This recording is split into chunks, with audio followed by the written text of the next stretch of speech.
കേരളത്തിന്റെ 13ാമത് മുഖ്യമന്ത്രിയായി സത്യപ്രതിജ്ഞ ചെയ്ത വി.ഡി. സതീശൻ അധികാരമേറ്റതിന്റെ സന്തോഷം പ്രകടിപ്പിച്ചുകൊണ്ട് വെങ്ങരയിൽ മാടായി മണ്ഡലം കോൺഗ്രസ് കമ്മിറ്റിയുടെ നേതൃത്വത്തിൽ പായസ വിതരണം സംഘടിപ്പിച്ചു.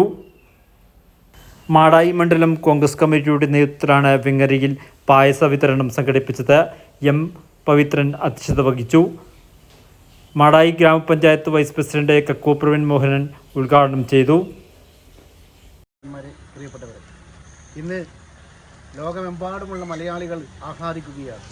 കാരണം 10 വർഷക്കാലത്തെ ദുരിതപൂർണമായ ഒരു അന്തരീക്ഷത്തിൽ നിന്നും കേരള ജനതയെ മോചിപ്പിച്ചുകൊണ്ട് ശ്രീ വി.ഡി. സതീശൻ്റെ നേതൃത്വത്തിലുള്ള വളരെ മനോഹരമായൊരു മന്ത്രിസഭ. കാരണം അത് പറയാൻ കാരണം എല്ലാം കേരളത്തിൽ അറിയപ്പെടുന്ന രാഷ്ട്രീയ നേതാക്കന്മാരെ ഉൾപ്പെടുത്തിക്കൊണ്ട്, യുവജനങ്ങൾ ഉൾപ്പെടുത്തിക്കൊണ്ട്, വനിതാ പ്രാതിനിധ്യം ഉൾപ്പെടുത്തിക്കൊണ്ട്, സാമുദായിക പരിഗണനകൾ നൽകിക്കൊണ്ട് എല്ലാ തലത്തിലും ടച്ച് ചെയ്തുകൊണ്ടുള്ള ഒരു മന്ത്രിസഭ ഇപ്പോഴത്തെ ഏതാനും നിമിഷങ്ങൾക്കുള്ളിൽ 10 മണിക്ക് സെൻട്രൽ സ്റ്റേഡിയത്തിൽ വെച്ച് സത്യപ്രതിജ്ഞ ചെയ്ത് അധികാരമേൽക്കുകയാണ്.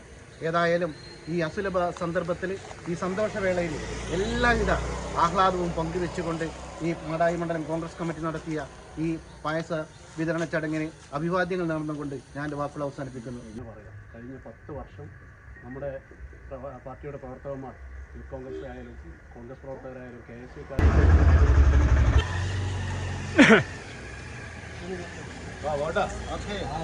മാടായി ഗ്രാമപഞ്ചായത്ത് അംഗം മടപ്പള്ളി മംഗള, സുധീർ വെങ്ങര, കെ.വി. നന്ദനൻ, സുരേന്ദ്രൻ, സതീശൻ വെങ്ങര തുടങ്ങിയവർ സംബന്ധിച്ചു.